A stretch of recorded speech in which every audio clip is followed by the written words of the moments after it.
Olá, galera, ligada no canal História Conectada. Tudo bem com vocês? Tudo jóia? Eu sou o professor Chico. A nossa programação neste vídeo é realizar um debate sobre a situação política, econômica e sociocultural do Brasil na atualidade. Pauta: educação, escola sem partido, sem ideologia. O governo afirmou que pretendia acabar com os cursos de ciências humanas, como filosofia e sociologia. Discurso conservador e valorização da família. Manifestações do dia 21/4/2020. Os apoiadores do presidente Bolsonaro pedindo a saída do presidente da Câmara e do Senado. Governo federal incentiva a aglomeração social dentro de um processo de pandemia no país. Dualismo das redes sociais. Criou-se um sentimento que é PT ou Bolsonaro. As pessoas parece que não têm o direito de ter outra opinião, a não ser dentro do projeto petista, do projeto bolsonariano. Contamos com a participação dos professores Disseu Júnior, Elcimar Pessoa, Johannes, Anúbia, Railin, Enilton Carlos e Adão. Agora o professor Disseu vai iniciar as discussões. É com você, Disseu. Pois bem. Queria dizer que estou muito feliz de estar aqui vendo a Anúbia, o Railinho, o Johannes, conhecendo o camarada aí agora, né? Acho que não sei se ele lembra, não sei se nós se conhece por aí. E meu amigo Chico, que o Chico Euro, que me convidou para participar desse debate, que eu fiquei... Quando eu vi você, eu fiquei mais feliz, sem mentira nenhuma. Achei que não era... que ele tava falando um monte de nome aqui, não sabia quem era o pessoal. 1 minuto e meio de apresentação. Pô, todo mundo viaja. A gente se conhece muito bem, né? A gente se conhece, eu estudei mais a Nubia, assim, minha colega entrou comigo na faculdade e tal. Então eu sou orgulhosíssimo dela fazer parte dessa luta, né, da educação. O Johannes também, meu amigo Raelinho, virando doutor. Muito feliz por todos nós, assim, sabe? O Chico dando aula. É isso, cara, assim, toda a felicidade que eu tenho, assim, de ver todo mundo. E são educadores, né? Olha só, são educadores, na plenitude, né? Ah, Jonas, deixa eu mostrar um negócio aqui, bicho, que eu tenho aqui, ó. Ó, Jonas, que eu tenho aqui, Jonas, ó. Tá vendo aí? Tá vendo? Não, mostra aí. Ô, gente, aqui na câmera, moço, tá vendo não? Ah, tá, sim. É porque tá investido. Vira. Eu não li ainda não, mas eu vou ler, viu? Beleza. Então eu queria aproveitar esse momento, assim, pra gente fazer um debate e a gente possa aprofundar ele, assim, da forma mais... talvez mais importante por conta desse momento no Brasil, né? A gente percebe, assim, uma distorção, um distanciamento da sociedade que realmente é o conhecimento, né? Eu acho que isso é um fato.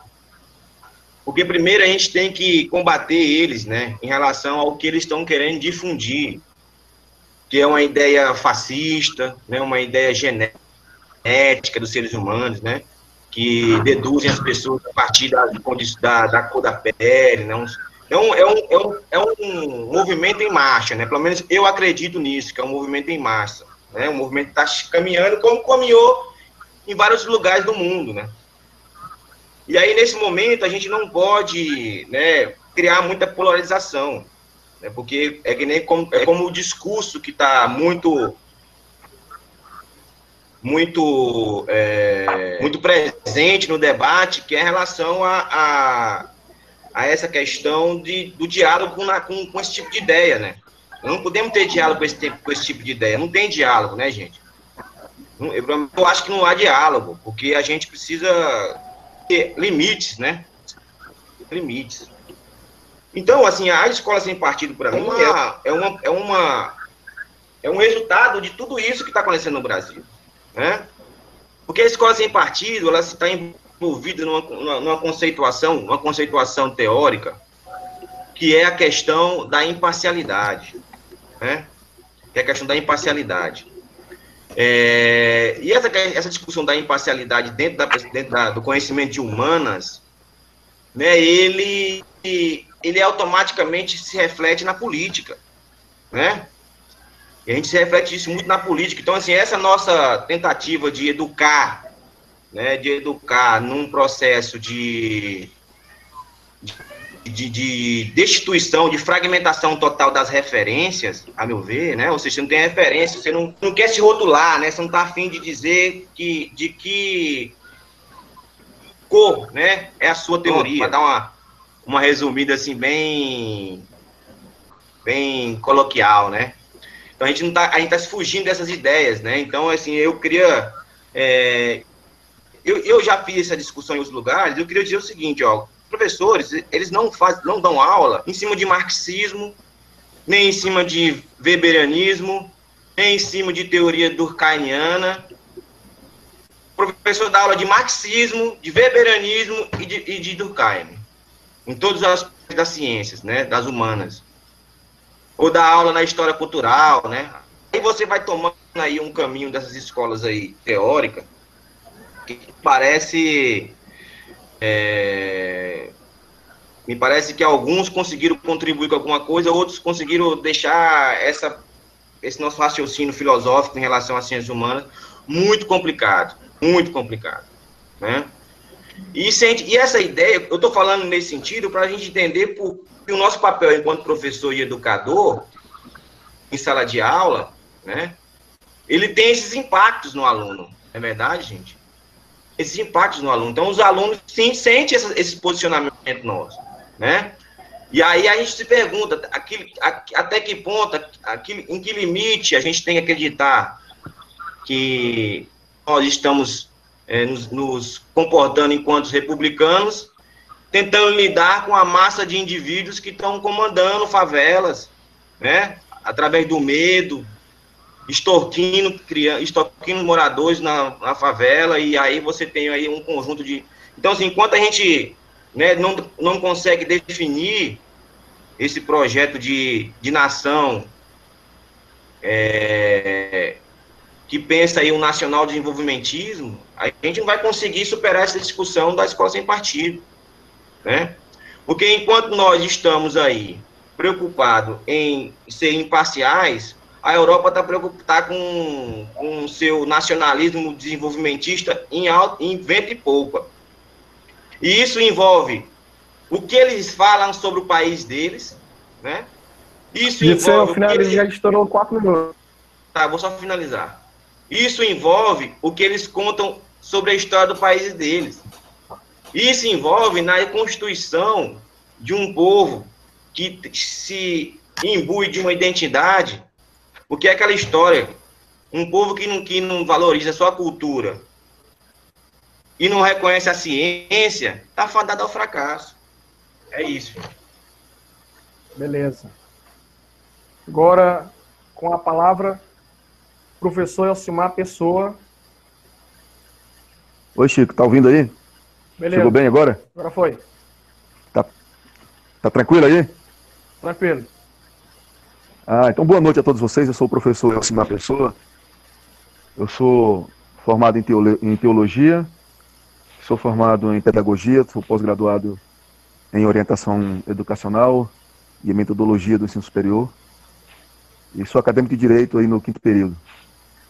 Quero falar um pouco também sobre a escola sem partido e sobre as questões ideológicas, mas eu quero alencar primeiramente o artigo 1º e o artigo 5º da Constituição Federal de 5 de outubro de 88. O artigo 1º fala que a República Federativa do Brasil, formada pela união indissolúvel dos estados e municípios e do Distrito Federal, constitui-se em Estado democrático de direito e tem como fundamento a soberania, a cidadania, a dignidade da pessoa humana e os valores sociais do trabalho e da livre iniciativa e o pluralismo político. Isso é o que está sendo alencado aqui no artigo 1º. O artigo 5º fala o seguinte: todos são iguais perante a lei, sem distinção de qualquer natureza, garantindo-se aos brasileiros e aos estrangeiros residentes do país a inviolabilidade do direito, à vida, à liberdade, à igualdade, à segurança e à propriedade, nos termos seguintes dessa Constituição Federal. Então, se nós nos basearmos aí no artigo 1º e no artigo 5º da Constituição Federal, nós vamos perceber, é perceptível, que em 88, quando os constituintes a escreveram, eles já pensaram em todas essas liberdades, em todas essas garantias e em todos esses direitos. Então nós não podemos usar a atualidade hoje da educação para nós influenciarmos de forma negativa na vida da pessoa. Quando você influencia de forma negativa, você está ferindo a Constituição Federal de 5 de outubro de 88, que é a Carta Magna de nosso país. Então essa liberdade, esse pluralismo que garante a Constituição Federal, ela é natural do ser humano, ela não pode ser imposta a uma pessoa a nível educacional. Eu vou dar um exemplo da atualidade, o que está acontecendo hoje no Brasil e no mundo. Nós estamos vivendo uma situação atípica, onde ficou comprovado, está provado por A mais B, que a escola não está preparada. Vamos fazer videoaulas para os alunos. 95% dos professores não têm preparação em videoaulas. Por quê? Porque ao longo de todos esses anos houve sim uma doutrinação. A escola, ela é um local de aquisição de conhecimento.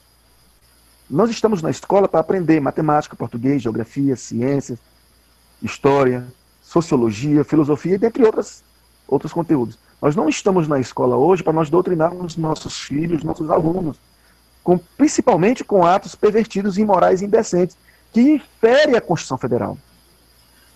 A Constituição Federal ela tem sido rasgada ao longo de todos esses anos. Inclusive, esse governo atual tem rasgado a Constituição Federal também. Quando permite esses atos, essas grosserias para com os alunos, quando falta um investimento na educação, nós estamos vendo aí, esse ministro da Educação, já teve 2 ministros, que não têm se pautado de forma correta para com a educação. Fere a Constituição Federal. Então, os governantes que antecederam esse governo atual também vem ferindo a Constituição Federal. Tanto no seu artigo 1º, como no seu artigo 5º. Se você for fazer uma reflexão sobre o momento que nós estamos vivendo, volto e repito, é um momento atípico, como nós vamos resolver essa situação? Vai se dar videoaula? Vai se imprimir um material e mandar para os alunos? Não, nós não nos preparamos. O colega falou sobre a Europa, a qual eu conheço muito bem, mas a Europa está vivendo um outro patamar. E ele muito bem explicitou isso quando eles falam que eles estão pensando no crescimento, no desenvolvimento. A estrutura, nós não estamos pensando nisso, nós estamos de uma jogatina política perversa, onde todos nós vamos ser prejudicados. A escola está sendo prejudicada. Aí vem se falar, escola sem partido. Mas que escola sem partido nós vamos querer construir seguindo esta linha de pensamento que está sendo feita? A escola sem partido também vai ser uma escola deturpada.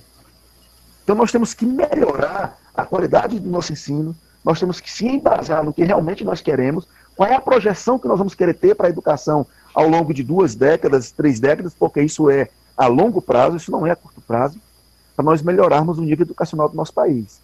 Nós temos que investir maciçamente em educação, nas pesquisas científicas. Está mostrando aí o Brasil é um fracasso em relação à pesquisa científica. Tem se investido verdadeiramente ao longo desses 30 anos em pesquisa científica? Tem realmente se investido na base, que é o ensino fundamental? Ali no 1º, 2º, 3º, 4º, 5º ano, tem se investido nisso?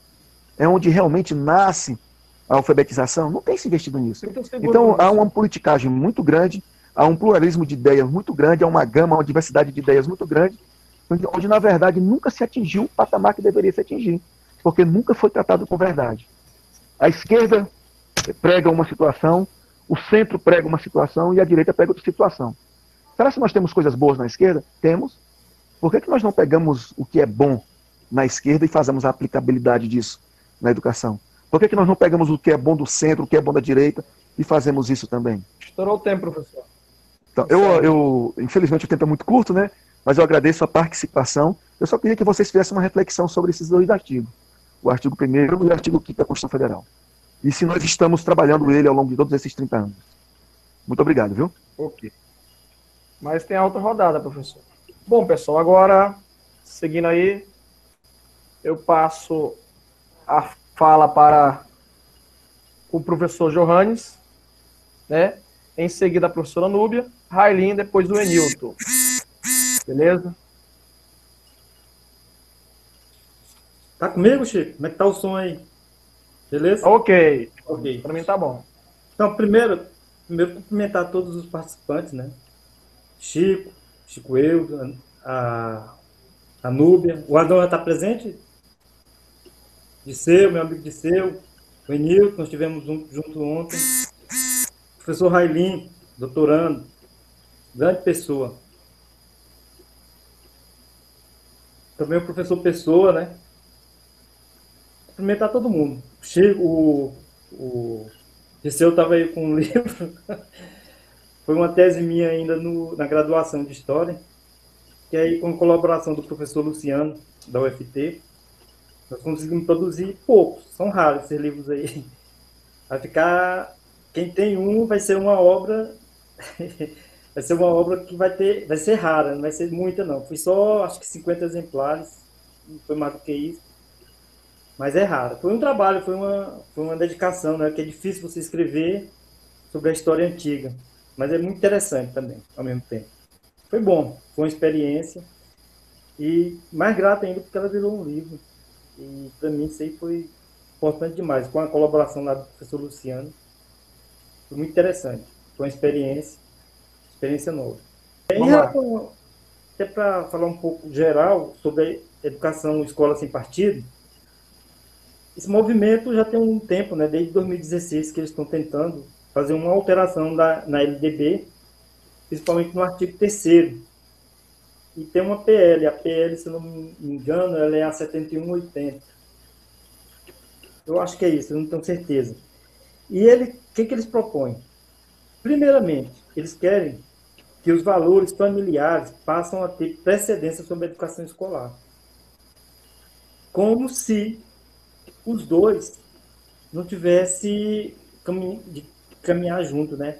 Porque a educação familiar é uma coisa, a educação escolar é totalmente outra, não tem nada a ver. Então eles querem precedência. E além disso, a escola sem partido, eles também pretendem tratar da questão da ideologia de gênero. Eles são totalmente contra qualquer tipo de menção que foque sobre a ideologia de gênero. Então eles são totalmente contra. Então eles querem fazer uma proibição, que a escola não trate do assunto, né? É aquele discurso racista, aquele discurso de ódio, né?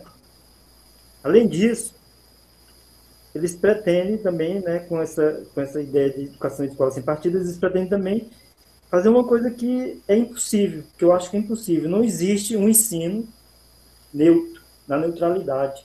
Todo mundo carrega um pouco daquilo que ele tem ideia, de uma ideia que ele vem desde a sua preparação, desde a sua formação escolar. Então, todo mundo traz um pouco, não tem como. E aí a gente pode até tirar assim, até mesmo o positivismo era carregado de ideologia, né? Então não tem como.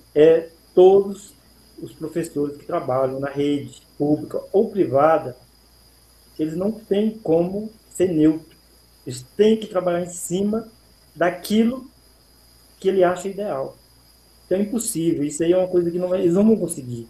A não ser que eles consigam colocar robôs para ministrar aula. Só pode, porque não tem como. O ser humano ele tem a ideologia. Mesmo o Bolsonaro as pessoas que eu acompanho, eles carregam, estão carregados de discurso, estão carregados de ideias. Então, não tem como desassociar isso, né? Então, a minha ideia é essa sobre isso.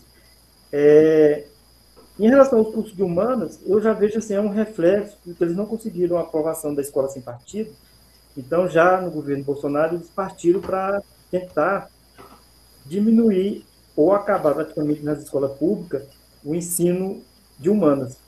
E aí não diria só também filosofia e sociologia, mas entra também geografia, história, principalmente história, tanto agora, né, que eles não quiseram nem reconhecer o historiador como uma profissão.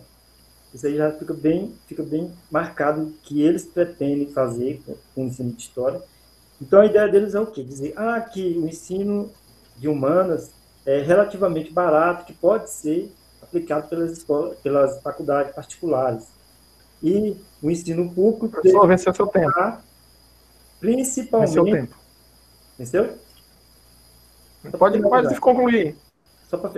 O ensino público deveria focalizar no ensino de medicina, direito, engenharia, esses cursos aí. A ideia deles é essa. E aí passar, por quê? Porque eles iam limitar a entrada, principalmente das classes mais pobres, como aconteceu com o governo Lula, né?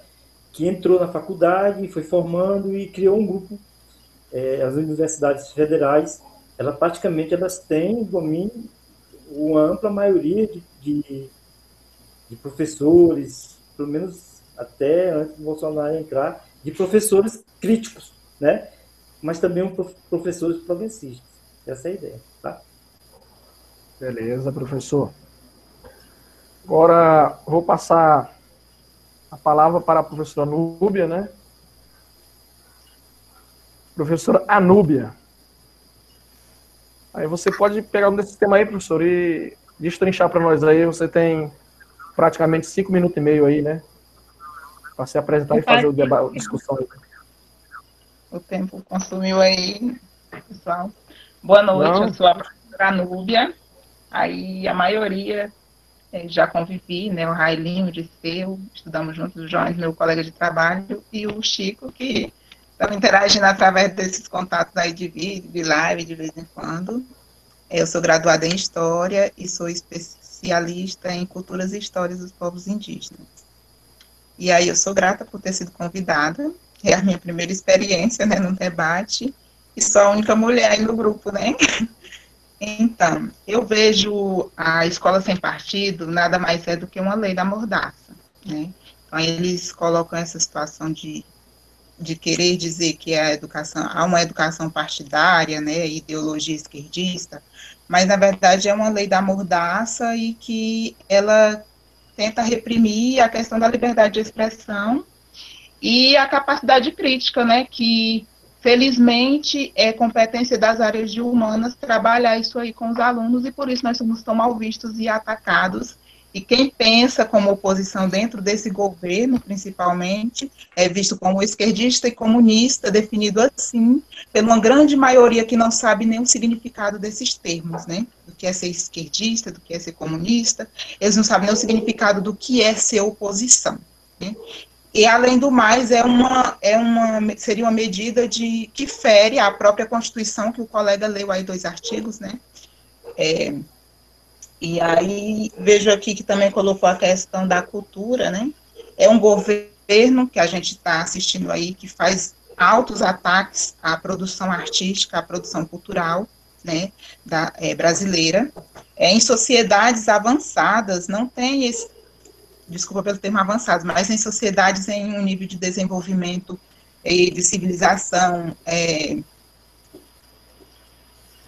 uma sociedade que a gente pode dizer mais evoluída, entre aspas, né, não há esse tipo de ataque, né, os artistas, a produção cultural, ela é a identidade de um país, ela é a identidade de uma nação, ela é a identidade de um povo.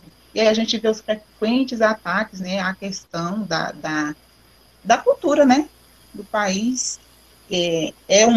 Para mim, eu vejo assim, é uma questão muito negativa, porque a arte, ela é uma grande aliada também, assim como as ciências humanas, é um canal de abertura de mentes, né, de formação de seres pensantes, e quando a gente vê um governo quando a gente vê o ministro da Educação que vai para uma reunião e fala, né, que é um absurdo, que não suporta mais ouvir o termo povos indígenas, por exemplo, isso é vergonhoso, né?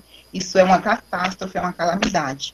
E aí isso é reflexo também, não é uma coisa que surgiu de agora, né? Isso aí é uma consequência dos golpes sofridos anteriormente, e que a gente tentou, e agora a gente usa o bordão, né? Eu avisei, e está tudo nítido, né? Aí para a gente ver.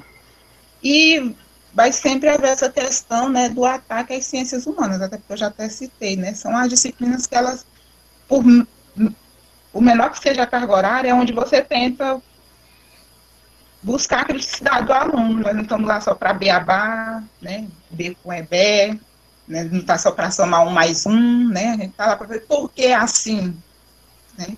Então, a gente sofre esses ataques e assim, é natural que eles tentem, né, desenvolver medidas que tentam calar a boca da gente, né? E aí é a importância da resistência nesse momento, né? Na história política atual do país, a resistência ela tem que se fazer através dos professores de humanas, principalmente, né? E eu sou muito grata por não ter apoiado, né, não fazer parte do grupo de professores que apoiam essa coisa esquizofrênica que está aí com o governo federal. Esse discurso conservador, ele é um discurso de falso moralismo, né? Deus, pátria e família. A gente viu que na campanha dele, ele colocou pessoas fazendo sinal de arminha em altares, né? Que Deus é esse que eles vangloriam e vai, né, representar com armas no altar, que família, que pátria, que Deus é esse em que as pessoas pregam a eliminação de grupos que não fazem parte, né, da diversidade. A gente ouviu isso bem, está gravado, está na internet, o discurso desse presidente aí que está... a ideia é a eliminação total daquilo que não é igual a ele, né, daquilo que não pensa como ele. Então, assim, a oposição para eles é para ser eliminado. E aí, no Estado democrático, né, isso não pode acontecer, não pode, porque a liberdade de expressão, o direito à oposição, né, o direito de questionamento é um direito, né, universal, é um direito que todos podem exercer. Deixa eu ver aqui. Essa questão do dualismo, né? Quem criou esse dualismo foi os próprios bolsonaristas, né? Para eles, quem não adere ao movimento, a coisa fanática, né? Nós estamos vivenciando faces do fanatismo, muito expressa nesses apoiadores, né, do atual presidente, e eles que criaram esse dualismo, né? Quem não é Bolsonaro é petista, é comunista esquerdista. E já os que são petistas, eles não veem o mundo, não veem a situação atual dessa forma, eles não veem que só existe petista e bolsonarista, eles veem que existe oposição, que existe afinidade com os petistas, e que existe os bolsonaristas, e que tem oposição a ambos os lados, e quem faz esse dualismo aí é o analfabetismo político desse grupo que está aí, né, apoiando esse governo. Ferrou o tempo, professora. Deixa eu falar. Eu passo agora a fala para o meu amigo professor Railinho, doutorando, né? Você pode pegar qualquer um desses temas aí, professor, e abordar, destrinchar. Eu sempre ouvi você discutindo muito nas redes sociais, né? E agora vamos discutir numa live aí. Boa noite a todos. Estão me ouvindo? Estão me ouvindo? Estou. Quero agradecer a oportunidade de estar aqui com vocês. Alguns conheço há muito tempo, são meus amigos, né? Quero iniciar minha fala prestando a solidariedade à sociedade araguainense, né, que hoje registrou mais 129 casos, né? A Araguaína está crescendo muito a quantidade de Covid, né? E, de certa forma, nos preocupa muito a situação de Araguaína do ponto de vista da saúde, né? Agradeço o convite. Bom, gente, vou tentar falar bem rápido aqui, porque são 5 temas que foram colocados. Essa questão da escola sem partido é uma grande bobagem, né? Se a gente for parar para pensar, isso é uma discussão absurda. Chega a ser uma discussão absurda. como é que pode retirar do espaço escolar a discussão crítica, né? Como é que eu posso tirar do ambiente escolar a faculdade de colocar em discussão temas que estão ligados ao ambiente político, ao ambiente das ciências humanas, ao ambiente social. Isso chega a ser uma aberração, né? Na verdade, essa discussão tem uma relação com esse processo de enfraquecimento dos cursos de ciências humanas, né? Que não é de agora, isso já vem de um tempo, né? Se acentuou no governo Michel Temer e agora também está presente nesse momento. Na verdade, é uma tentativa de enfraquecimento de um tipo de educação que desperte a capacidade de análise do aluno, né? Que desperte a capacidade de reflexão. Uma escola sem essas ferramentas não é escola, é um espaço de reprodução de um ensino de forma vertical, que vem de cima para baixo. Essa discussão é uma discussão absurda e que a gente precisa combater ela com todo o nosso conhecimento, com toda a nossa força, principalmente quem é da área das ciências humanas, né? Sobre esse discurso conservador, isso é uma pauta moral. Nós sabemos que o atual presidente foi eleito ancorado numa pauta que também é uma pauta moral. Essa pauta moral ela tem dois pilares, que é a religião, o discurso da religião e o discurso da família, né? Então, assim, essa pauta moral foi um afago nos ouvidos das pessoas conservadoras, porque realmente entendem o que é o conservadorismo, como pessoas que acham que são conservadoras, mas na verdade não são. Tem pouco conhecimento, tem pouca instrução e não tem capacidade de absorver as coisas como elas realmente são. Analisar a realidade como ela realmente é. Essa questão mobilidade versus pandemia é um discurso falso, né? Na verdade, se vocês forem observar, não existe oposição entre economia e saúde, não existe.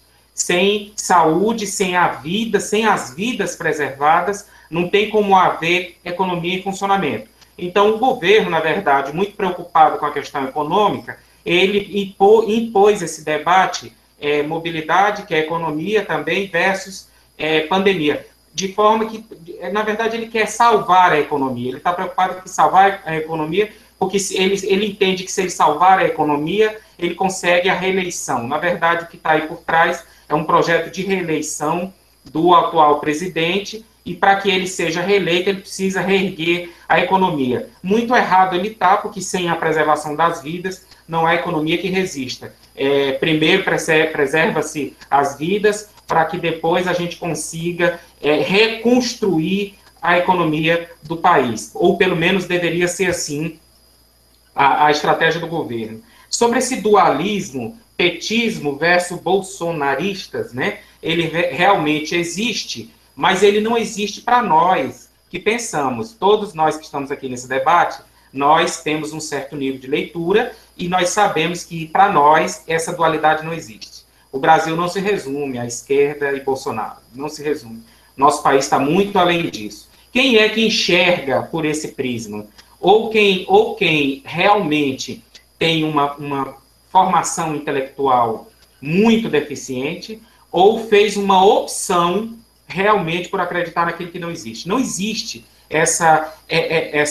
esse discurso de que ou você é esquerda ou você é bolsonarista. É um discurso que, na verdade, empobrece o ambiente político e reduz muito a nossa discussão, porque as várias formas de interpretar a política brasileira não estão restritas somente duas esferas, né? Por exemplo, ao criticar o governo atual, não me transforma num articulador do pensamento da esquerda, de forma nenhuma.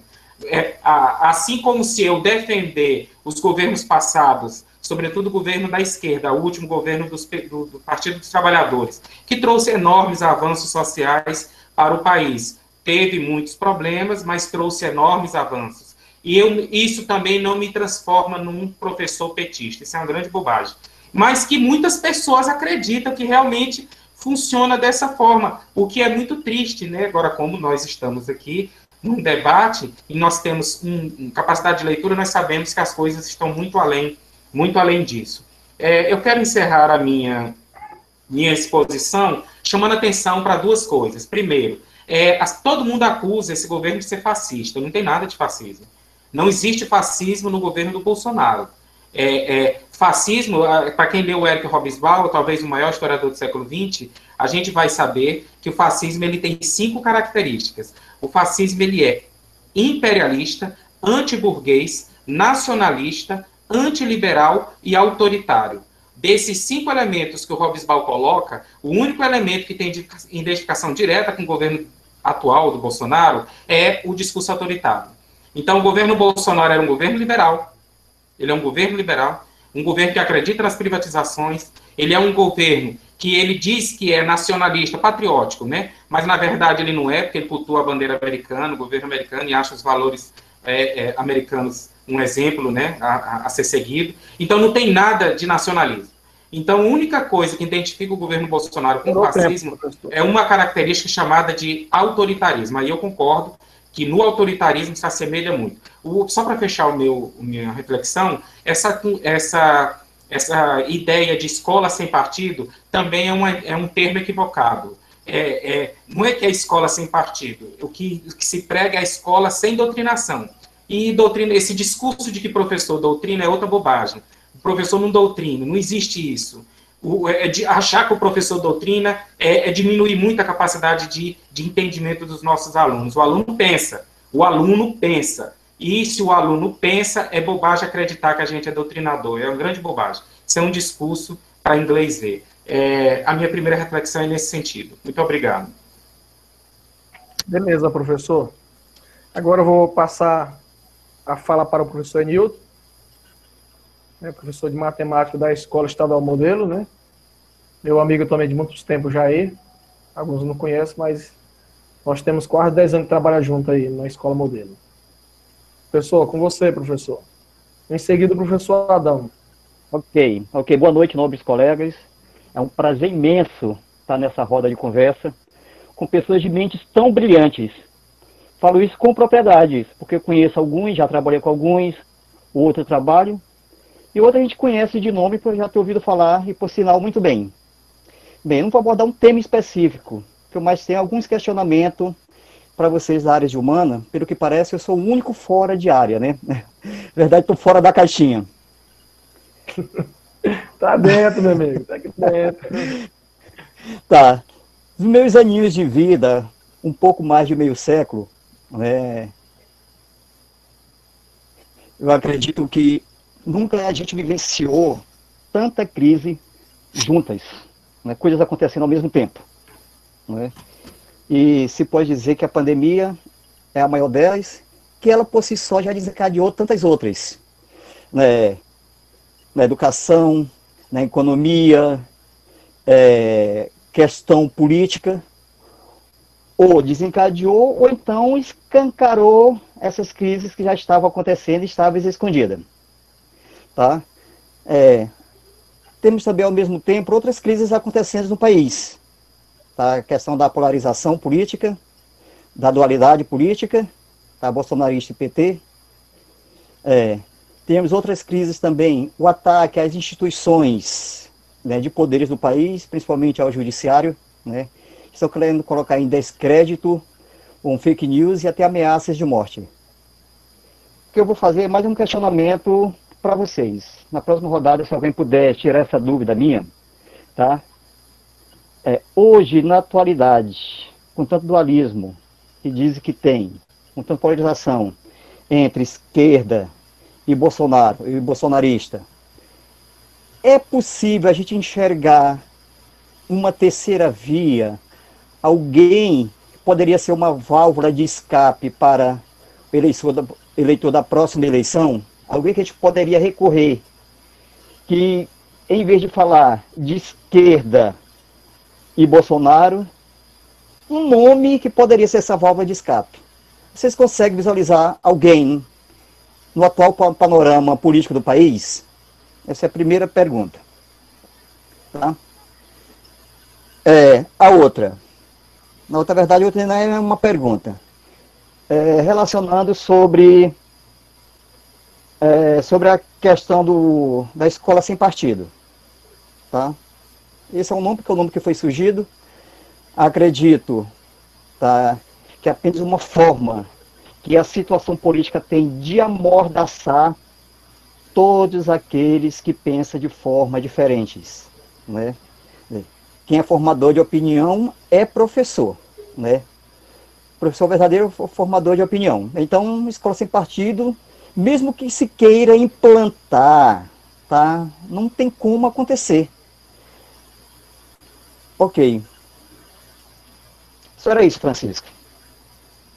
Beleza, professor. Muito obrigado. Agora, pelo meu parceiro aí, Adam Smith, para quem não conhece, aí é o professor Adão, né? O Adão trabalhou com nós lá no modelo também, 2 anos, 3, né? É o professor Adão, formado em pedagogia e história, e está sendo acadêmico de direito, né? Se não falha a memória, é isso aí, né, professor? É com você, professor. Você pode ir pegando esse sistema aí, professor, e destrinchar para nós aí a sua opinião.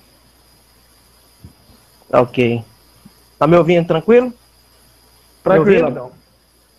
Opa, beleza. Boa noite a todos. Para mim, falar que eu já estava desde o início, o negócio não estava no vídeo, mas estava ouvindo todos os debates aqui. Abraço especial pro meu amigo Nilton. Quanto tempo, ruim de bola pra caramba, vou te contar esse Nilton. Tá, Johannes, rapaz, a gente tem que trocar ideia, viu, cara? Tô precisando falar com esses caras, viu? Tem que topar com esses caras de novo, viu? Eu uni todo mundo hoje, graças a Deus. Isso, vamos bater até porque é a parte de contar, viu? Enfim, infelizmente a minha participação vai se limitar a esse bloco, porque como eu avisei pro Chico, eu estou, inclusive, nesse momento, tendo aula aqui de processo civil, estou de frente ao computador aqui, o professor está falando, infelizmente eu vou poder participar desse bloco aqui. Mas eu queria falar sobre a questão que o Enilton colocou muito bem aí, que eu achei top quando ele falou essa questão dele ser o único de fora da caixinha, não ser da área. E, assim, isso meio que reflete, inclusive, essa própria crise que nós estamos vivendo. Essa mania que nós temos de separar as coisas, né? De colocar tudo em pacotes, em blocos. O conhecimento, ele é unificado. Não há a menor garantia de que um professor de história vá ser mais crítico do que um professor de biologia. Porque não vem nenhuma matéria de história a matéria criticidade. Criticidade é leitura, análise. Você pode analisar que existem grandes pensadores, por exemplo, um livro extremamente filosófico e altamente crítico, que é o Alice, País das Maravilhas, foi escrito por um matemático, o Lewis Carroll. E é um livro do começo ao fim, filosofia pura. Então, viu, Enilton? Não vem com esse papo, não, você é o cara, vem com esse negócio de seu biólogo, não, o conhecimento ele é uno. Quem inventou isso aí foi certo, até o Johannes matou a parada quando ele falou do positivismo lá, que dividiu todo e criou em hierarquia de conhecimento, que na verdade não existe isso. A escola sem partido, como um colega falou anteriormente, ela não tem como, simplesmente não tem como, não existe. Que a palavra ideologia vem de ideia. E ideia, até onde se sabe, é do ser humano. Por mais que as abelhas sejam organizadas e que, inclusive, há estudos que podem haver até uma certa racionalidade lá, mas quem é racional somos nós. Então, onde houver escola, haverá ideologia. Então, isso aí não tem como barrar. Só se acabar a escola. E mesmo que acabe a escola, se juntar 3 alunos e um professor, haverá uma ideologia ali. Eu vejo que o grande problema não é essa bobagem de acabar com a escola sem partido. O grande problema é você, a partir do momento em que você, professor, não entende que você tem uma postura ali e que essa postura tem que ser imparcial no sentido de, não vou usar aqui um termo bem leigo, não puxar para sua sardinha. Então, por exemplo, vamos lá, eu sou simpatizante, a título de exemplo, tá? Sou simpatizante do socialismo. Eu, lá no fundo, eu acredito que o socialismo seja uma opção melhor. Quando chegar no conteúdo lá que eu vou falar sobre socialismo, eu dou uma ênfase muito maior do que quando eu for falar, por exemplo, do Adam Smith. Eu acho que o professor, o responsável, ele vai ter esse link. Por exemplo, eu não tenho religião e dei, por muitos anos, aula de religião. Então, eu não ia chegar lá e falar, olha, religião não serve para nada, porque eu, Adão Glass, não acredito nisso. Eu acredito que, mas isso que eu estou dizendo sempre existiu. Né? Sempre existiu. Então, não é por uma medida do governo que isso vai acabar. Aliás, esse governo ele é bem estranho, porque ele quer governar por decreto, né? Eu acho interessante, um colega nosso, que o Enilton conhece, o Johannes conhece, o Chico conhece, não vou falar porque ele não está aqui, seria antiético. Ele colocou no Face dele que ele apoia esse governo por causa de Deus, da família e da pátria. E eu respondi, Deus sendo Deus, onipresente e onipotente, ele não precisa de governo, né? Ou seja, Deus seria o último ser do universo que precisa de um governo para representar ele. Falei que família tão pouco, né? Porque a não ser que ele queira criar os filhos com medida provisória, né? O governo baixa a medida provisória para o filho obedecer ao pai. Não existe. E a pátria, eu acredito que se nós substituirmos, tirarmos os seguidores que nós temos e colocarmos eleitores, já facilita muito. Seguidores que, por sinal, não é desse governo. Nós temos aí de uns 15 anos para cá, a coisa virou assim. Eu digo que existem dois princípios. O princípio da OLX e o princípio da skin. Eu adoto o da OLX. Qual é o princípio da skin? Você chega e fala, por que você votou no governo que saiu, apesar de tantos escândalos de corrupção? Porque sim. Por que você vota no atual presidente, que é um cara descaradamente despreparado? Porque sim. Então pronto, é o princípio da skin. E eu sempre digo para as pessoas que me perguntam, vamos adotar o princípio da OLX. Qual é? Desapega. Desapega. Você votou no Bolsonaro? Votou. Tu viu que não serve? O cara é incompetente? Desapega. Porque é isso, você tem que ser fã do Pink Floyd, do Metallica, da Marília Mendonça. Porque o cara que é fã de político, eu vou lhe contar uma coisa, é difícil. Agradecer político é como agradecer quando você vai no caixa eletrônico de um banco e saca o dinheiro. Aí você fala, obrigado. Não tem porquê. E eu vejo isso com muita dificuldade. É um perigo muito grande o que nós estamos passando, essa polarização, essa coisa louca que nós estamos vendo nos últimos 15 anos. Eu ter a fé, por exemplo, colocar o cara como mito, como herói, e colocar quem saiu como herói, nós precisamos de eleitores. Então, basicamente, era essa minha contribuição, Chico.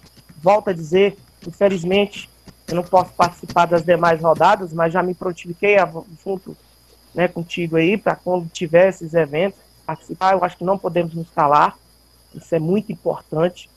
Nós temos que, o Disseu falou uma coisa interessante lá no início, que é a questão da polarização, né, que nós não podemos caminhar por esse lado.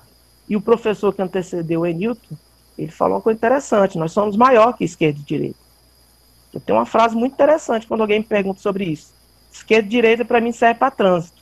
Então, tu saber se tu vai para a esquerda ou para a direita. O restante, não. Quero agradecer, tá? Oportunidade, cumprimentar a todos. Infelizmente, vou ter que sair agora. Mas, Chico, parabéns, tá? Pela iniciativa. Você sempre na vanguarda aí nesses pontos. E Enilton e Johannes, vamos combinar, cara. Bora combinar pra gente se encontrar, que nós temos que dominar o mundo, que dominaram no nosso lugar, viu? Valeu. Falou, meu amigo. Obrigado. Pessoal, terminamos o nosso... Não tem café pra ninguém, né? Mas tá, já tem um choppzinho. Quem tomar uma cervejinha aí, vou liberar uma cervejinha ali no Costa Mineral do Norte aqui, tá? Tô brincando. Então... Pode falar. Então tá bom, eu achei interessante a fala dos nobres colegas aí, inclusive quero até parabenizá-los aí pela fala e pela defesa do regime ao qual vocês acreditam. A gente tem que acreditar mesmo. Quando você fala acho, é porque você tem dúvida do que você está falando. Então, quando você fala que acredita, você fala com firmeza, isso é importante. A colega em cima, que é indígena, eu quero falar para ela também que eu sou indígena e sou quilombola, tá? Eu sou lá da Serra da Barriga, do estado de Alagoas. A minha família materna é negra, e o meu tataravô era escravo, e a minha família paterna é indígena aqui dos índios apinagês, aqui da cidade de Tocantinópolis, aqui do Bico Papagaio. Eu tenho sigo essas duas linhagens aí, tanto a indígena como a raça negra, tá certo? Essa questão de PT e Bolsonaro, eu não sei se vocês estão vendo, eu estou com a camisa de professor patriota e intervencionista. Eu não sou nem Bolsonaro e nem sou petista. Tá? Nem sou petista. Por incrível que pareça, já fui filiado. Não, ainda estou filiado no partido de esquerda, que é o PDT, ao qual eu saí candidato em 2014. Se você for olhar o estatuto do PDT, é um estatuto muito lindo. Se você for olhar vários outros estatutos do partido de esquerda, é lindo. Se fosse apregoado aquilo que realmente está no estatuto, nós não teríamos vivido essa miséria da esquerda ao longo de todos esses anos e não estaríamos vivendo essa miséria desse governo atual. Tá certo? Estaríamos vivendo a miséria. Ao longo de todos esses anos, a educação tem sido colocada em frangalhos. A educação, o Brasil sempre foi governado pela esquerda. Fernando Henrique é esquerdista. Se você for olhar o Sarney é esquerdista, Collor de Mello é esquerdista, todos são esquerdistas. Não é à toa que nós temos aí um Foro de São Paulo, que é contra a nação brasileira. Nós temos aí várias outras organizações que são contra o Brasil. Então, não adianta você frisar hoje, a esquerda é boa, o socialismo é bom, não adianta você frisar isso, porque tem sido fracasso há todos esses anos. Tá? O governo Bolsonaro que está aí é um governo lixo, né? É um governo lixo que não tem pautado as coisas com verdade, tem sido realmente um governo opressor, não tem pautado as coisas com verdade. Aí você fala, mas a intervenção não é questão de ditadura? Ditadura porcaria nenhuma. No Brasil, nunca teve ditadura. Nós temos historiadores que estão aqui participando. Tá? Eu perguntei, inclusive, para o historiador da Faculdade Federal dos Tocantins, ele citar o nome do ditador que teve em 1964. Ele não soube citar para mim. Ele falou que era o Exército. O Exército não pode ser ditador. O Exército é uma instituição. Nós tivemos vários presidentes, houve sucessão. Então, se há sucessão, não há ditadura. Tá certo, pessoal? Se há sucessão, não há ditadura. Ah, mas todos os que sucederam eram presidentes militares. Sim, mas houve sucessão. Tá bom? E a esquerda esquece de falar sobre a guerrilha do Araguaia, sobre José Genuíno, que veio para a guerrilha do Araguaia, sobre Oswaldão, que veio para a guerrilha do Araguaia, que matava, estuprava, invadia as fazendas, confiscava os animais. Então, isso tem que estar dentro dos livros. A educação brasileira tem sido uma mentira ao longo de todos esses anos. Então, vamos falar a verdade dentro da história, vamos falar a verdade dentro da antropologia. Professor, isso é seu tempo importante. estourou, professor. Estourou? Então, eu vou finalizar aqui para vocês, dizendo que essa bobagem de PT e de bolsonarismo, isso é uma onda que criaram agora, isso é mais um fake news, tá? Eu sou intervencionista, tem muito anarquista, tem muito socialista, tem muito comunista, tem muitos ateus, e assim sucessivamente. Tá? Então, existe uma gama e uma diversidade de pensamentos e de ideias. Os militares de hoje não são os militares de 64. Tá? Um general 4 estrelas, no mínimo, fala 5 a 6 idiomas. Tem de 2 a 3 faculdades. Um abraço para vocês aí, vou ter que me retirar. Eu espero que os novos colegas continuem com o debate, está muito bom, muito enriquecedor, viu? Um abração a todos vocês. Falou, professor, obrigado pela sua participação.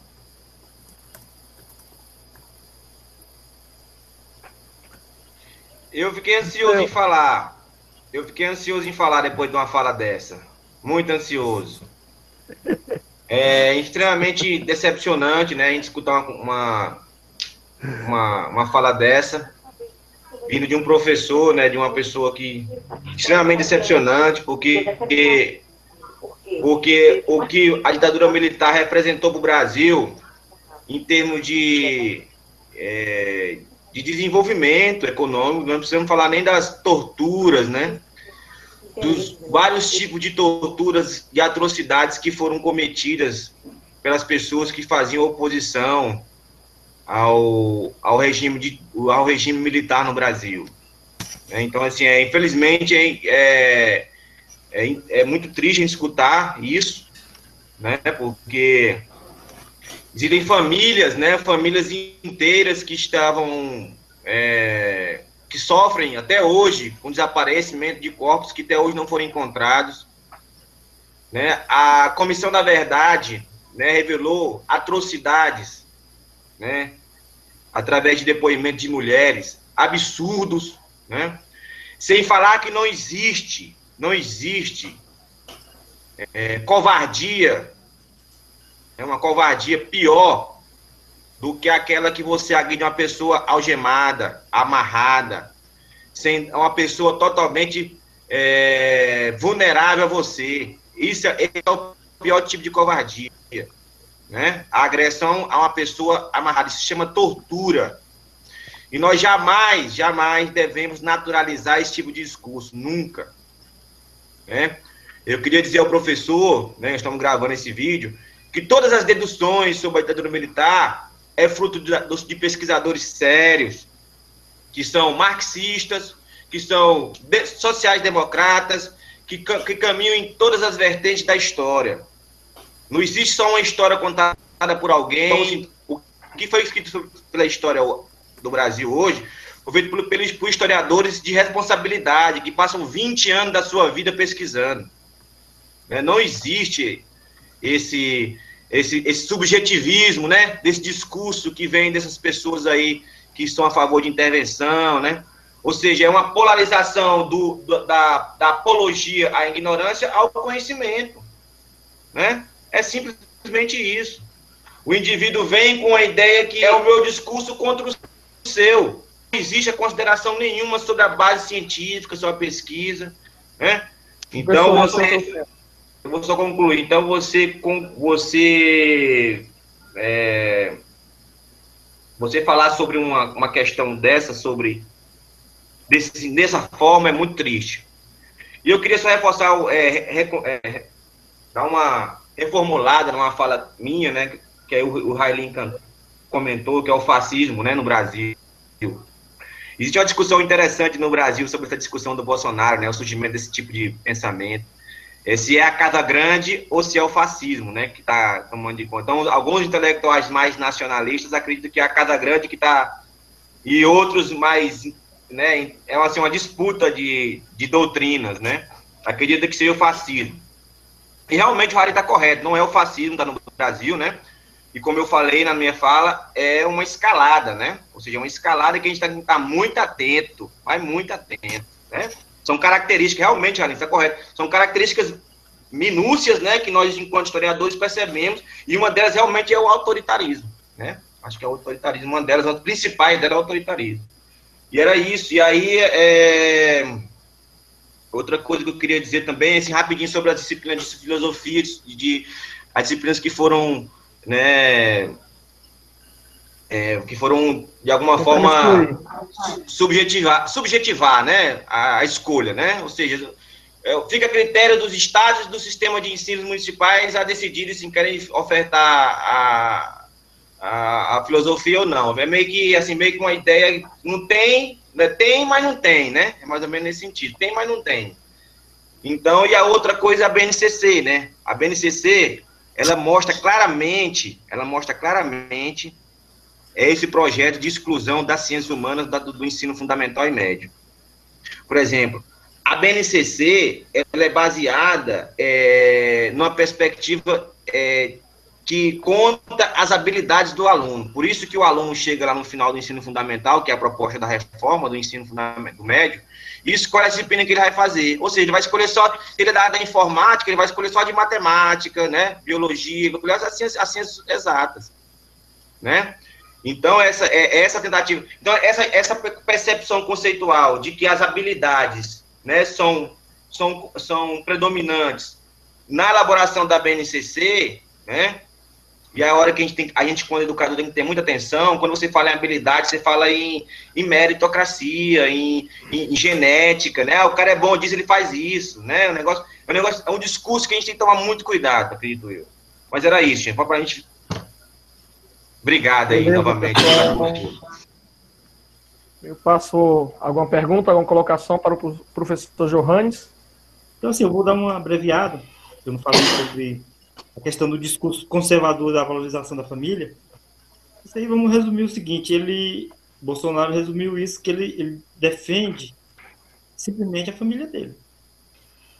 Outra coisa, ponto.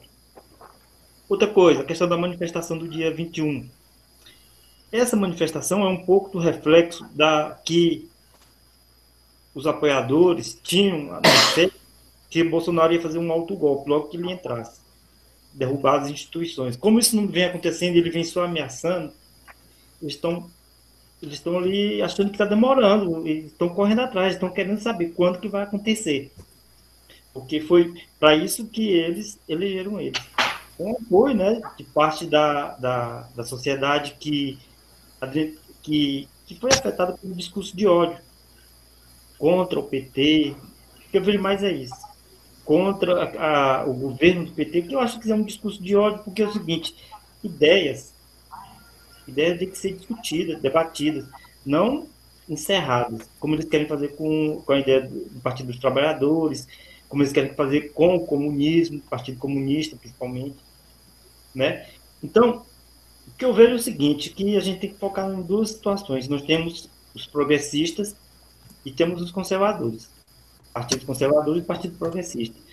Cada um deles defende sua posição. Isso tem que ser discutido, não pode ser acabado. O PT tem o seu patrimônio, o patrimônio do PT hoje é grande porque ele focou na ideia progressista de estar trabalhando, embora teve seus problemas, e foi muito, mas ele trabalhou de forma a adentrar numa parte que jamais foi olhada, né, pelos conservadores que dominavam o Brasil.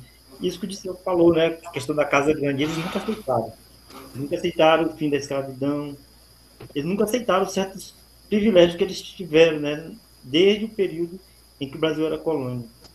E tanto que eles discutem e defendem a ideia do Brasil ser uma colônia americana. É melhor ser uma colônia americana e ter nossos privilégios do que deixar o PT dominar de novo, o PT governar esse país. Ou Isso deixar o tempo. comunista dominar ou governar o país, né? Então a ideia deles é mais ou menos essa aí. Eu acho que o dualismo deve existir, sim. Eu acho que a ideia progressista, socialista ou outras ideias devem ser discutidas toda vez. Não pode romper, não pode acabar com uma ideia. Uma ideia tem que ser discutida, não acabada. Em relação ao Bolsonaro, só para finalizar, é uma mente doentia. Também não vejo que ele seja um fascista. Nem tem essa proporção, nem chega a isso. É um cara que apareceu do nada ali. Ele apareceu justamente porque eles não queriam era a esquerda no poder, o PT, principalmente. Tá, beleza. Mas o que o Bolsonaro demonstrou ser? Ele não gosta de mulher. Misoginia. Ele diz que defende a mulher, mas não gosta de mulher. Não defende, diz que defende a família, mas não gosta de mulher. Ele é contra. Racismo. Vários vídeos. E agora até isso, né? Ele é antissemitismo, né? Ele mostrando essa característica também. Eu também concordo com o Raeli, ele não é nacionalista, não. Eu não vejo necessidade, até porque ele bate continência para a bandeira americana. Outra coisa, bem comum. Toda coisa ele fala que é comunista. Quem é contra é comunista. Quem é contra, ele não sabe o que é comunismo, né, talvez. E agora, né, também estou falando muito a questão da eugenia, né, que ele fala que tem que morrer uns 30 mil se tiver uma guerra, e nós estamos no meio de uma guerra, então ele defende que nós estamos chegando já perto disso, de 30 mil de morte pelo Covid. Então nós estamos numa guerra contra um vírus, e ele defende que 30 mil tem que morrer, e tal, e tal, tal. Então, de certa forma, é eugenia também. Então é uma mente doentia. O que eu vejo que tanto o STF quanto o Congresso não leva a sério o Bolsonaro. Não leva a sério. Mas eles deveriam levar a sério porque tem uma parcela grande da sociedade, cerca de um terço, menos do que isso, um pouco, que apoia essas ideias, eles que defendem isso. É mais ou menos isso que eu queria falar, tá? Professora Núbia? Ligar o áudio aqui. Tá saindo o áudio aí? Tá. Eu gostaria de parabenizar a fala de todos os meus colegas, né? O Railin, ele explanou assim, sintetizou tudo rapidamente, de uma forma bem interessante. E aí eu vou bem que me ater à questão que o Enilton fez uma pergunta, né, sobre a questão do dualismo, né, e já foi até comentado, né, que esse dualismo, da forma como ele é colocado, ele não existe só na mentalidade, né, daquelas pessoas que têm uma questão intelectual aí comprometida, né, de formação intelectual mais comprometida. E aí ele colocou também um questionamento, né, qual seria a terceira, um terceiro nome, uma terceira opção, a terceira via, né, para a gente. Aí eu vi, assim, um pouco a questão daquela ideia, né, que permeia a mentalidade de muitos brasileiros, a ideia do salvador da pátria, e não tem salvador da pátria, né? A gente tem que como é que eu posso falar? A gente tem que tirar essa coisa, né, de achar que vai chegar alguém e não vai haver isso, né? Então, a gente tem que analisar a realidade e ver os pontos.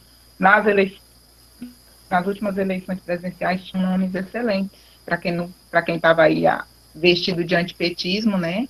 Agora, sim, isso também é um pouco reflexo como a população enxerga a questão da política. Criou-se, assim, um conceito de banalização, de que político não presta, que política, né, Não tem. E sendo que vive tudo, por exemplo, todas as instituições que nos permeiam, inclusive a própria família, ela tem uma hierarquia política, né? Tem o papel do pai, da mãe. Então, isso é uma coisa, é um ensaio sobre política. Então, a política, ela está presente na nossa vida, só que a população, ela banalizou muito. Claro que, dado a um histórico, né, que a gente tem aí de situações bem comprometedoras, né, na história política do país, mas, assim, não tem salvador da pátria, né? A gente tem que fazer um filtro e ver, né? Por isso que a gente o colega, a pessoa que retirou, que defendeu que não teve ditadura, né, no Brasil, e eu fiquei assim. Mas, enfim, né? É complicado, né? Não tem salvador da pátria e a gente precisa filtrar e analisar as coisas para poder dizer. E entender que a história política do Brasil não é de 16 anos para cá, não, gente.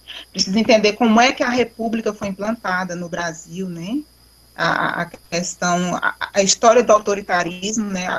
A presença do autoritarismo na cultura, na mentalidade, nas práticas, né? Que foram aplicadas na sociedade. Então, tem vários outros, um monte de fatores, né? Que envolve e que acaba caindo na situação, no contexto que nós estamos aqui agora, né? E aí, teve um ponto que eu não comentei lá na minha fala, que foi a questão da manifestação. Assim, o que eu penso em relação a isso, aquela manifestação, foi assim, é o ato, é a expressão maior do ato que eles têm, da questão de não respeitar a questão do conhecimento, da ciência, do desrespeito mesmo, né? Porque, assim, nesse momento, o que a gente tem que ouvir? A gente tem que ouvir os encaminhamentos das autoridades internacionais, de quem tem autoridade. Nesse momento, na hierarquia do saber, quem tem autoridade para falar sobre a questão de coronavírus, né? E, são o pessoal da medicina, né? São os pesquisadores, os cientistas, não sei se é informação, que pegou aí um barco que ele não consegue remar, fica só, né? Rodando com esse barco aí. Então, assim, isso foi a representação máxima da ignorância, né? Desse governo, dos seus apoiadores, porque já foi, não deixou de ser, fanatismo mesmo, né? É uma espécie de fanatismo, assim, que é muito preocupante. Durou pouco tempo, professora. Então tá. Acabou? Beleza. Acabou. Eu passo agora a falar para o Railinho, seguido do Enilton, né? Estão ouvindo? Ok, Railinho. Estão ouvindo, galera? Tá ok, Railinho.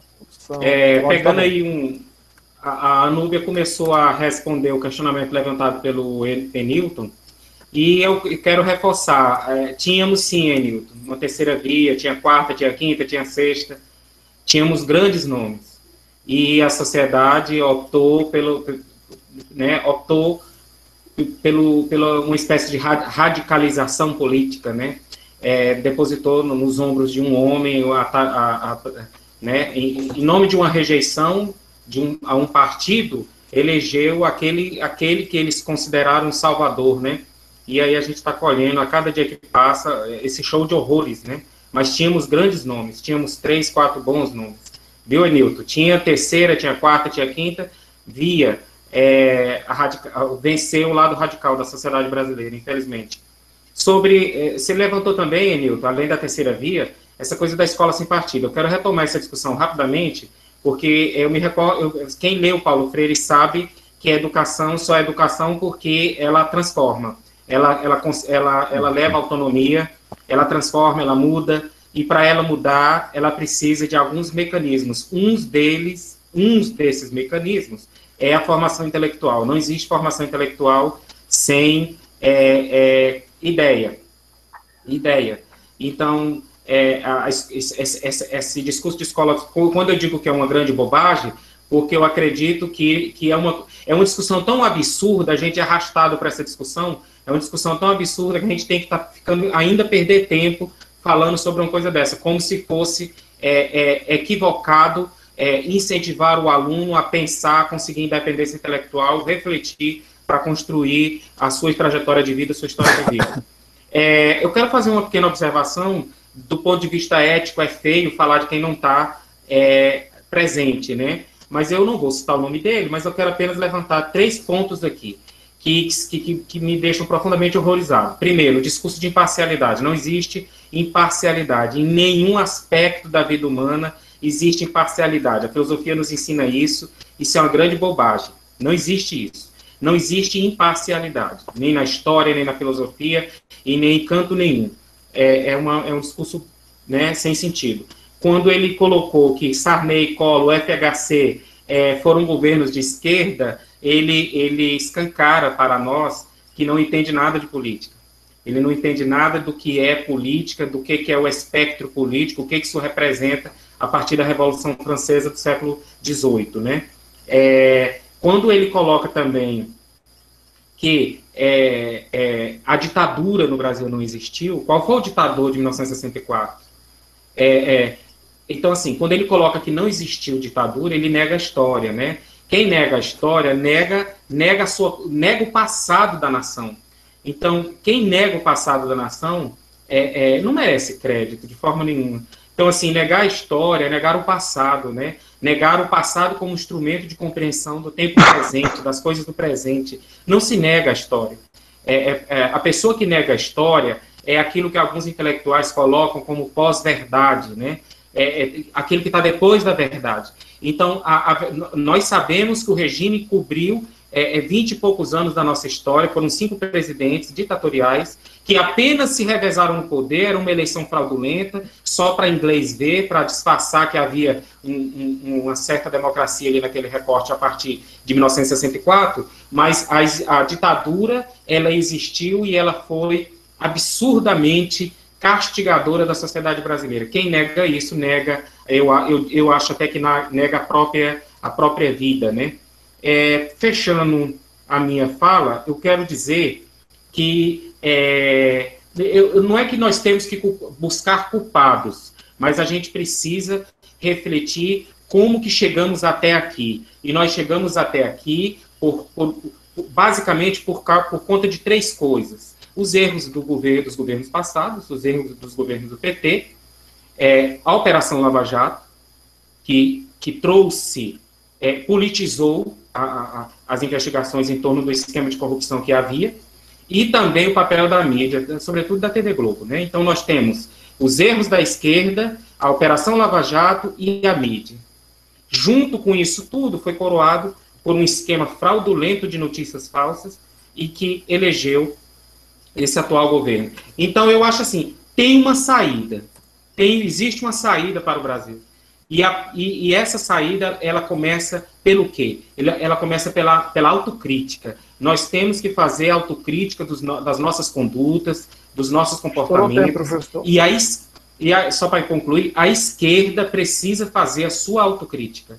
O Lula precisa fazer autocrítica, a Dilma, os políticos de esquerda, eles precisam fazer autocrítica. A sociedade precisa ouvir eles dizerem que erraram. Porque enquanto não houver essa autocrítica, a sociedade vai seguir altamente dividida, e só essa autocrítica vai fazer com que surja um caminho político, uma alternativa política. E a autocrítica nos faz melhores, tanto do ponto de vista político, como em todos os sentidos da nossa vida. Essa é a minha percepção que eu tenho do aspecto político nesse momento. Enilton Carlos, muito obrigado, professor. Aí, Enilton, finalizando, eu faço consideração final já, tá? Tá falando contigo. Quanto tempo, hein, amigo? Obrigado. Partindo de um ponto que o Railinho falou, tá, e que também já foi defendido por muitos cientistas políticos, que o Bolsonaro e o bolsonarista é uma cria da gestão da esquerda, do PT. Tá? Em aversão a tantos anos de governo e desgoverno, que acabou criando esse mito. Quando eu perguntei se existia uma nova via, tá? É porque eu começo a ver a ponta do iceberg começando a aparecer novamente. Por que eu falo isso? Com o desgoverno que está tendo agora e tanto desastre que está acontecendo, vai um questionamento. Será que o povo eleitor não vai voltar a querer eleger a esquerda novamente para governar, esse ciclo vicioso ficar repetindo, sempre repetindo. Eu sou temeroso por isso. Então, não sei vocês como analista melhor do que eu, poderia me dar um esclarecimento mais do que isso. Para outro ponto para falar, né? Nos últimos 3 meses, todas as tensões foram voltadas para a pandemia, né? E muita gente, muitos políticos estão aproveitando isso para passar boiada. Passa boi, passa boiada. E assim vai indo. Hoje sabemos que o país, né, contabiliza quase meio milhão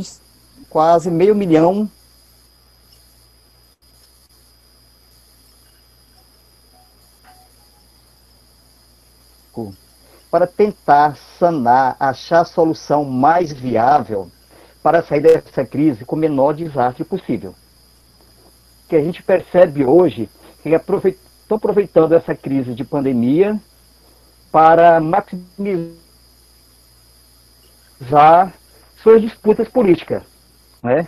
E aproveitar que a mídia está tudo voltada para a pandemia e jogar seus lixos para debaixo do tapete. Outra coisa também que é claro, não deveria ir para essa briga intensa entre governo e Rede Globo e governo.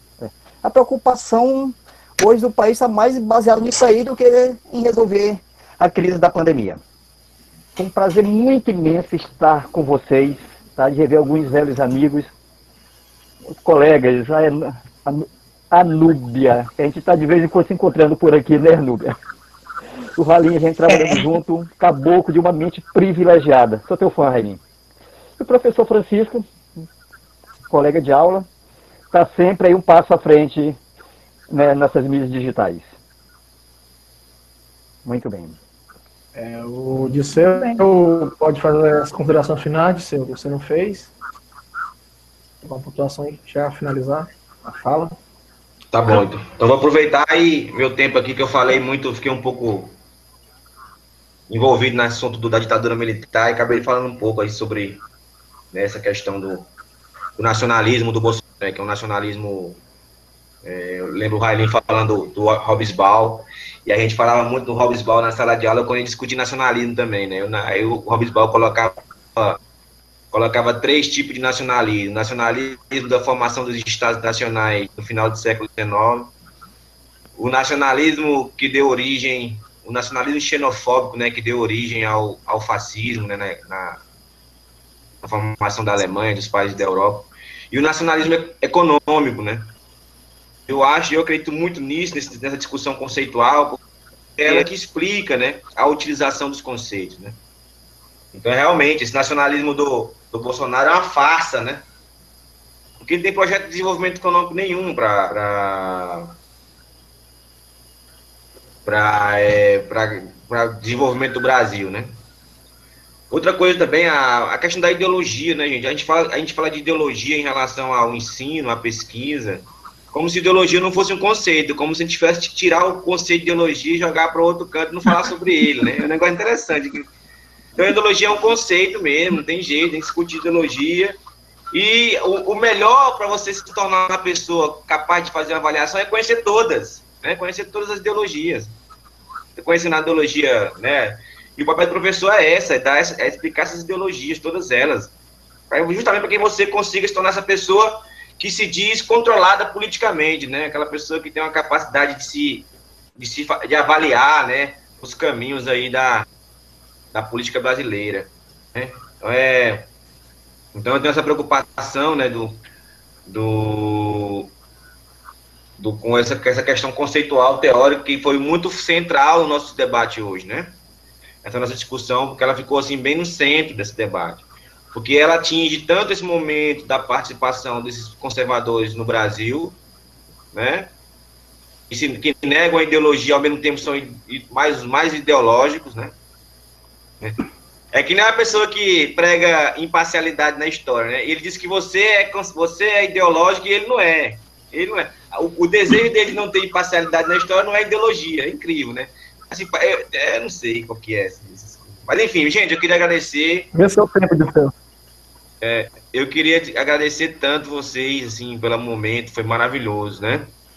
E a gente fica atento, escutando todos, né? Porque a gente sabe da experiência de todo mundo, que é muito bonita, né? E é isso, gente. Obrigado. Falou, garoto. Quer fazer algumas considerações ainda, Raeli, ou não? Eu quero agradecer, né, o convite que me foi feito, né, pelo Francisco Eudo. Quero dizer, igual eu falei no início quando nós abrimos aqui o programa, eu falei para ele da necessidade da gente nos reunirmos, né, mais vezes, para a gente discutir a história, a geografia, a filosofia, a educação, tudo que envolve o processo educacional em âmbito local, né? Em âmbito local, em âmbito regional, acho que as pessoas precisam, isso é bom. E nos aproximarmos mais, né? Fico muito satisfeito de estar aqui nesse momento, ter olhado, né, e ter visto esses rostos aí maravilhosos. Eu tenho uma consideração muito grande por vocês todos. E fica um abraço para vocês e que a gente possa sobreviver, né, a esse momento crítico e cuidar das nossas famílias e que isso tudo possa continuar e a gente continue vivo, que eu acho que é o principal. Johannes, vai falar alguma coisa? Finalizar aí alguma coisa? Só para fechar, né, também parabenizar a todos pelas intervenções, né. Eu queria só uma fala do Enilton, só para a gente deixar assim bem definido, assim, que eu tenho um cuidado de uma preocupação de falar esquerda, direita, e às vezes a gente entrar aqui, será que a esquerda vai ganhar de novo? Será que a direita vai ganhar?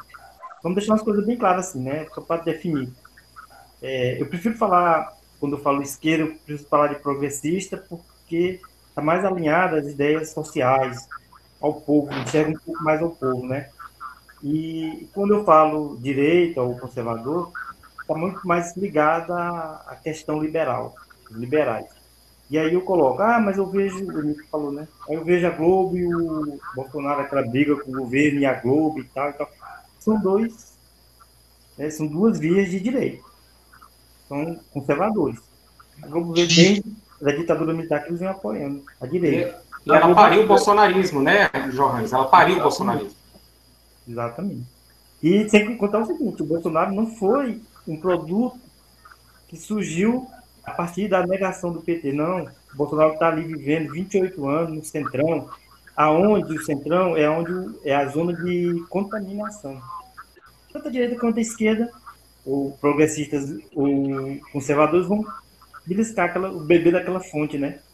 Quando eles precisam. E ali está onde está a corrupção. Onde a gente, na minha opinião, a gente tem que verificar isso aí. Beleza, professor.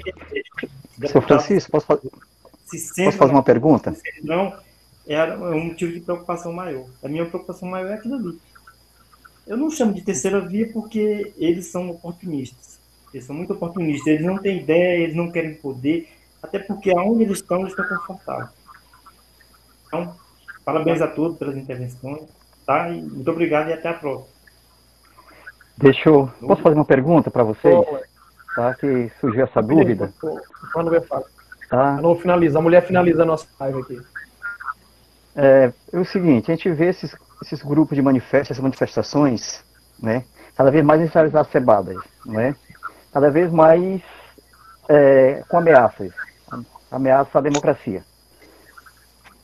Nos últimos dias também começamos a ver um contra-grupo que está indo para a rua para confrontar esses grupos.